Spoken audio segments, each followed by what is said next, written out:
Film की शुरुआत 1172 में होती है, जहां एक किंगडम में कई कबीले रहते हैं और उनके सरदारों को खान कहा जाता है। लेकिन आपसी दुश्मनी के कारण उनके बीच अक्सर जंग होती रहती है। एक कबीले का सरदार अपने 9 साल के बेटे तैमुजीन के लिए बीवी ढूंढने निकलता है। सफर के बाद वो अपने दोस्त के पास जाता है, जहां तैमुजीन की मुलाकात बोरते नाम की लड़की से होती है। वो बताता है कि वो अपने लिए बीवी ढूंढने आया है, तो बोरते मजाक में कहती है कि फिर उसे उसी से शादी करनी चाहिए। रात में उसके डैड कहते हैं कि वो उसके लिए बड़े कबीले की लड़की ढूंढेंगे, लेकिन तैमुजीन कहता है कि वो अपनी लड़की खुद चुनेगा। सुबह उसके डैड अपने दोस्त के कबीले की सभी लड़कियों को उसके सामने खड़ा करते हैं, जिनमें बोरते भी होती है, और वो उसे चुन लेता है। दोनों की शादी कर दी जाती है, लेकिन रिवाज के अनुसार वे 5 साल बाद ही साथ रह सकते थे। जाते समय तैमुजीन बोरते को एक लॉकेट देकर जल्द लौटने का वादा करता है। वापसी में वे एक जगह रुकते हैं जहां दूसरा कबीला भी ठहरा होता है। उनका सरदार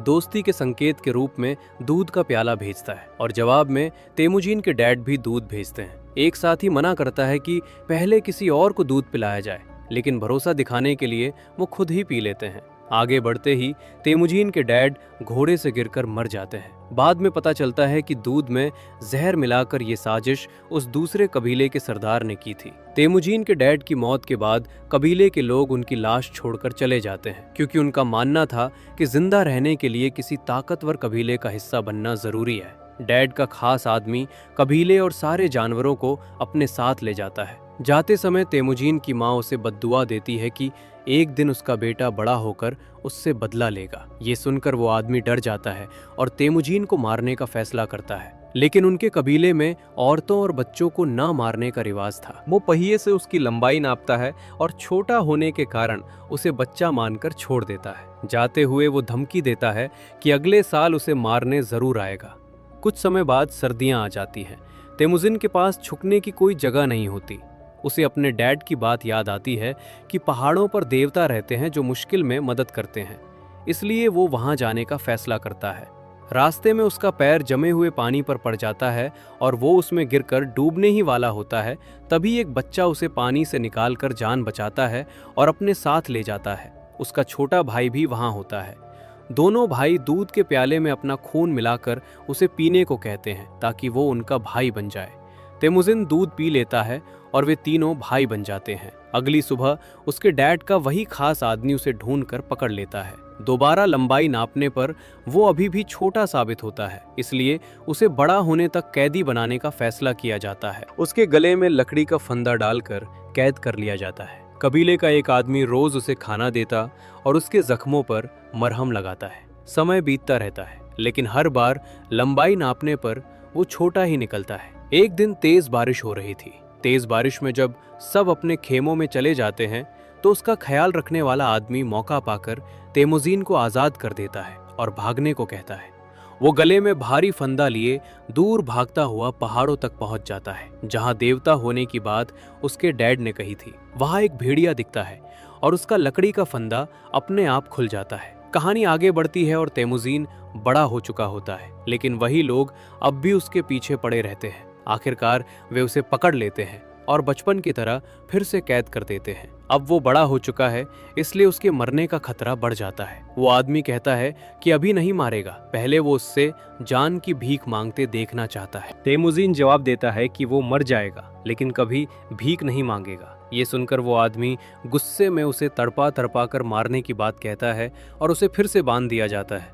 उसके पास वही आदमी आता है जो बचपन में उसे खाना खिलाता था, और वो अभी भी जिंदा था। एक रात जब उसके दुश्मन जश्न मना रहे थे, उनका सरदार नशे में उसके पास आता है। मौका देखकर तैमुजीन अपने गले के फंदे से उसे मार डालता है और आज़ाद हो जाता है। सबसे पहले वो अपनी बचपन की पत्नी बोरते से मिलने जाता है। बोरते अब बड़ी और खूबसूरत हो चुकी होती है। वो उसे लेकर अपनी माँ और बहन के पास जाता है। माँ अपने बेटे को जिंदा देखकर बहुत खुश होती हैं और उनकी जिंदगी फिर से ठीक चलने लगती है। लेकिन एक दिन दूसरा कबीला हमला कर देता है। कारण ये था कि पहले तैमुजीन के डैड ने उनके सरदार की मां का अपहरण किया था। अब वो सरदार बड़ा होकर बदला लेने की कसम खा चुका था, इसलिए वो बोरते को अगवा कर ले जाता है। अकेले मुकाबला न कर पाने के कारण तैमुजीन मदद के लिए अपने पुराने खून वाले भाई के पास जाता है, जो अब एक ताकतवर सरदार बन चुका था। तेमुजिन जब अपने भाई को बोरते के बारे में बताता है तो वो कहता है कि उस ताकतवर कबीले से लड़ने के लिए उन्हें 1 साल तक तैयारी करनी होगी। 1 साल बाद दोनों हमला करते हैं और दुश्मनों को खत्म कर देते हैं। तेमुजिन को एक टेंट में बोरते मिलती है जो अब दुश्मन सरदार के बच्चे की मां बनने वाली होती है, लेकिन वो फिर भी उसे प्यार से अपना लेता है। लड़ाई में जो भी मिला वो सब में बराबर बांट देता है और मारे गए साथियों के परिवारों को भी हिस्सा देता है। उसकी रहमदिली से उसके भाई के कबीले के लोग भी उसके साथ जुड़ जाते हैं और उसका कबीला मजबूत हो जाता है। ये देखकर उसके भाई के मन में जलन पैदा हो जाती है। एक दिन तेमुजिन के लोग उसके भाई के साथियों को घोड़े चुराते देख लेते हैं और तीर से हमला कर देते हैं। पास जाकर पता चलता है कि मरा हुआ आदमी उसके भाई का बड़ा भाई था। ये जानकर उसके भाई के अंदर बदले की आग भड़क उठती है और वो आसपास के कबीले मिलाकर तेमुजीन से जंग करने का फैसला करता है। तेमुजीन जानता था कि वो ये जंग नहीं जीत पाएगा। जंग हारने के बाद उसका भाई उसे कैद कर लेता है, लेकिन मारता नहीं, क्योंकि वो अभी भी उसे भाई मानता था। बाद में वो उसे दूसरे कबीले को बेच देता है। वे उसे लंबे सफर के बाद एक बड़े शहर में ले जाकर बेचने के लिए बैठाते हैं, पर कोई खरीदता नहीं। सल्तनत का राजा उसे देखकर खरीद लेता है और शहर के बीच पिंजरे में बंद कर देता है ताकि लोग उसका मजाक उड़ाएं और गुस्सा निकालें। वो लोगों का तमाशा बनकर रह जाता है। एक आदमी रोज उसके पास आता है जो अपने लोगों के व्यवहार पर शर्मिंदा होकर उससे माफी मांगता रहता है। तेमुजीन उससे कहता है कि उसका एक लॉकेट उसकी पत्नी तक पहुंचा दे और बदले में वो शहर को नुकसान नहीं पहुंचाएगा। बूढ़ा आदमी उसकी पत्नी को ढूंढने निकलता है, लेकिन कई दिन रेगिस्तान में भटकने के बाद गर्मी से बेहोश होकर मर जाता है। खुशकिस्मती से लॉकेट बोरते तक पहुंच जाता है और उसे पता चल जाता है कि तेमुजीन जिंदा है।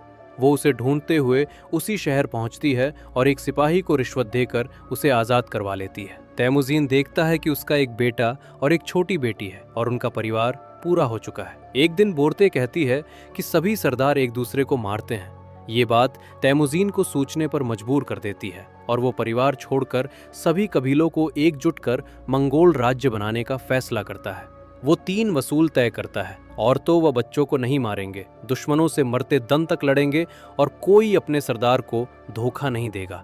वो अपनी सेना तैयार कर लेता है, लेकिन उसके राजा बनने में एक ही रुकावट बचती है, उसका भाई, जिसके पास भी बड़ी आर्मी थी। अब दोनों अपनी अपनी सेनाओं के साथ आमने सामने आ जाते हैं। तेमुजीन अपने भाई से लड़ना नहीं चाहता था, लेकिन उसके भाई के अचानक हमले से बड़ी जंग छिड़ जाती है। तेमुजीन जीत जाता है और भाई की सेना को मारने के बजाय अपनी आर्मी में शामिल कर लेता है, जिससे उसकी ताकत और बढ़ जाती है। वो अपने भाई से कहता है कि आपस की लड़ाई से कुछ हासिल नहीं होगा, लेकिन उसका भाई मानता है कि दुश्मनों का सर कलम कर देना चाहिए था। दोनों की सोच अलग थी। भाई ने अपनी सोच से सब खो दिया, जबकि तेमुजीन ने अपनी सोच से सब पा लिया। आखिर में तेमुजीन उसे माफ कर देता है। 1206 में तेमुजीन मंगोल राज्य का राजा बन जाता है और जेंगिस खान के नाम से जाना जाता है। उसने अत्याचारी राज्यों के खिलाफ कई खूनी जंग लड़ी और एक ताकतवर व बहादुर राजा के रूप में प्रसिद्ध हुआ।